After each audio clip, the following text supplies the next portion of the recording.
C'est assez dingue comment cette marque a totalement changé. Franchement, c'est incroyable.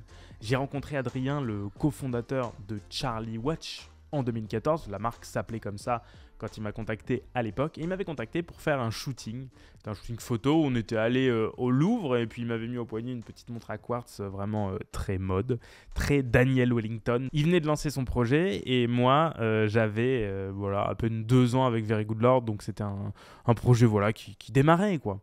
Lui, il avait diffusé les photos de son côté. Et puis, plus rien pendant presque 10 ans. 10 ans donc que je connais la marque finalement. Moi, j'avais complètement décroché de cette marque. J'étais resté sur ce qui se faisait avant. Des montres de premier prix. Pas dingue, hein, on va dire, niveau conception. On va pas se mentir, je vous vois toutes les semaines, tous les lundis. Donc voilà, je ne vous mens pas. Et puis récemment, Adrien, le cofondateur de la marque, m'a recontacté sur Instagram. Et d'ailleurs, si vous ne me suivez pas sur Instagram, je vous invite à me suivre, @verygoodlord. Et je suis passé récemment le voir dans leur boutique du 53 rue Saint-André-des-Arts dans le 6e à Paris. J'ai vu à ce moment-là tout autre chose, mais alors vraiment tout autre chose. Vraiment, c'est plus du tout la même chose. C'est très très surprenant d'en être arrivé là, d'être arrivé à renverser la table et à finalement faire 2 vraies montres. Vraiment des vraies montres comme on aime en voir sur cette chaîne, des vraies montres avec un vrai mouvement mécanique, avec une vraie attention à la conception. Et je dirais même plus qu'ils font des montres comme certaines grandes marques n'en font pas. Voilà, je vous fais un petit teaser. Vous verrez dans cette vidéo comment ça se concrétise. Alors ici, on va parler de montres made in France, et pour être précis, c'est de l'assemblage français avec des composants étrangers. Quoique le mouvement, finalement, il est aussi franco-suisse, parce qu'il est en partie fabriqué en France. Par contre, les montres sont vraiment assemblées dans l'atelier de la marque à Paris, avec des pièces provenant donc de Suisse et de Hong Kong. Allons-y, parlons de cette montre, ou plutôt de ces montres, de la nouvelle gamme Alliance de chez Charlie Paris, avec une 3 aiguilles et une face de lune. Ces 2 montres sont équipées d'un boîtier en acier 316L, 39,5 mm de diamètre, 46,5 mm de longueur, 9 mm d'épaisseur, très très fin pour une face de lune. Et pour la 3 aiguilles, elle ne fait que 8,5 mm d'épaisseur. Et c'est assez beau d'avoir une face de lune avec une telle finesse. Même une 3 aiguilles pour 8,5, c'est relativement fin pour une montre mécanique à remontage automatique. Donc il y a une masse oscillante qui vient coiffer le mouvement. Ce n'est pas un micro-rotor, c'est vraiment une masse oscillante classique. Il y a un très beau travail de la marque et notamment de Charlie, le directeur artistique. Voilà, Charlie, qui travaille chez Charlie Paris. Voilà, Charlie n'est pas à l'origine de la marque, mais ça ne s'invente pas. C'est le directeur artistique de la marque aujourd'hui qui s'appelle Charlie. Voilà. Donc sur ce boîtier, il y a des finitions polies, des finitions brossées, avec un brossage circulaire sur la lunette. Et la montre, au final, donne un joli boîtier un peu comme un sandwich, avec comme ça cette... Alors, sandwich, ça peut paraître un petit peu péjoratif, mais pour moi, ça ne l'est pas. Mais c'est une jolie lunette. Ensuite, il y a une carrure avec des flancs qui sont brossés. Et ensuite, le dos qui vient être agrémenté d'une magnifique ouverture avec du saphir, mais ça, on en parle plus tard. La couronne sur cette montre est non vissée. Elle est gravée du C de Charlie, de Charlie Paris, pas du directeur créatif de la marque. La prise en main est assez bonne de cette couronne. Je la trouve assez sympa à utiliser. Elle est assez pratique, assez facile à utiliser.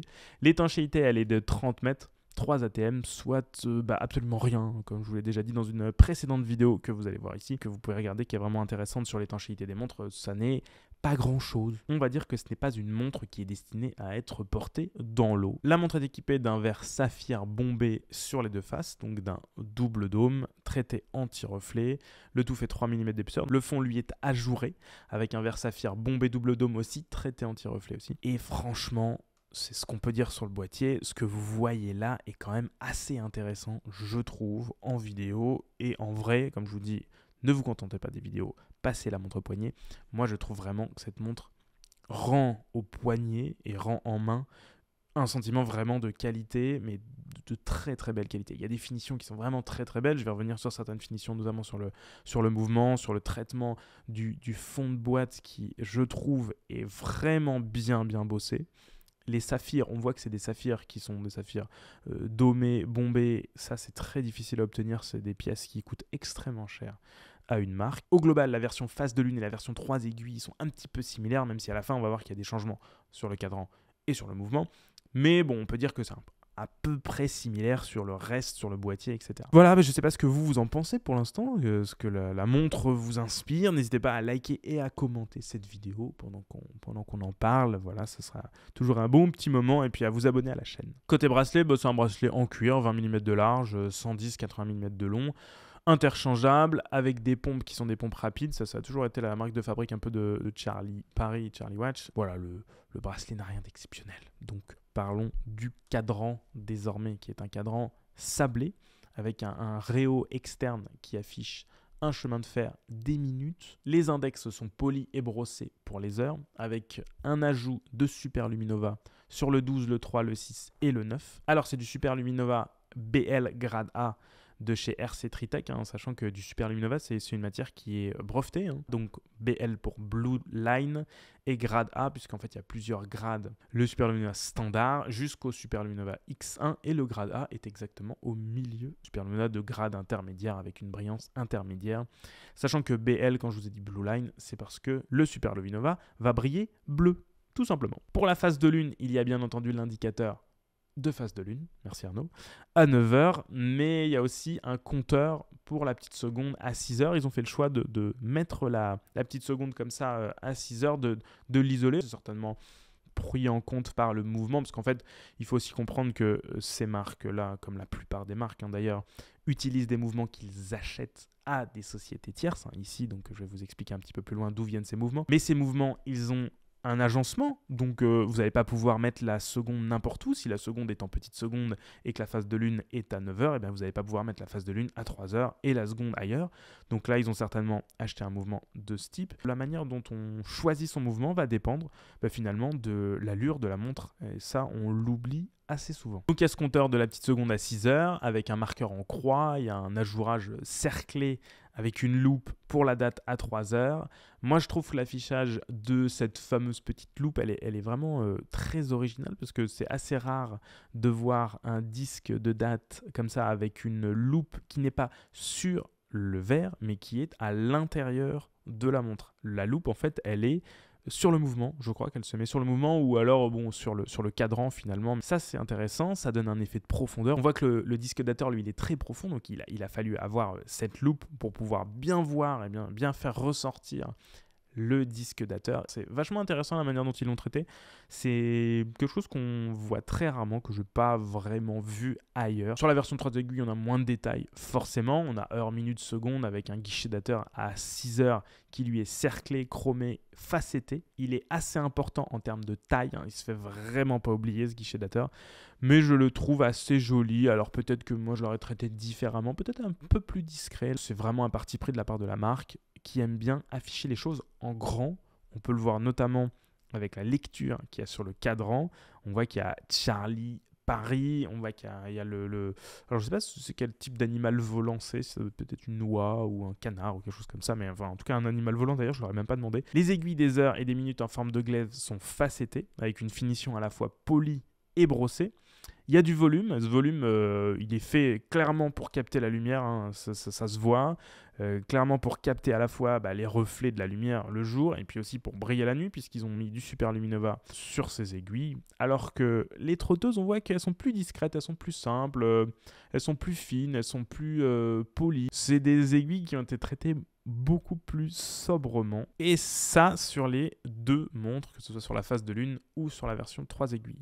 Alors les trotteuses, elles sont bleuies sur la version cadran blanc et elles sont chromées sur la version cadran bleu. Ça donne du contraste, c'est vrai que c'est pas mal d'avoir fait ça dans ce sens-là, comme ça on voit la trotteuse ressortir. La phase de lune, elle est à 9h, c'est une phase de lune perpétuelle qui est réputée précise sur 122 ans et 51 jours. Je dois aussi préciser que la phase de lune, elle a été traitée au Super Luminova, à la fois sur la Lune et sur les étoiles.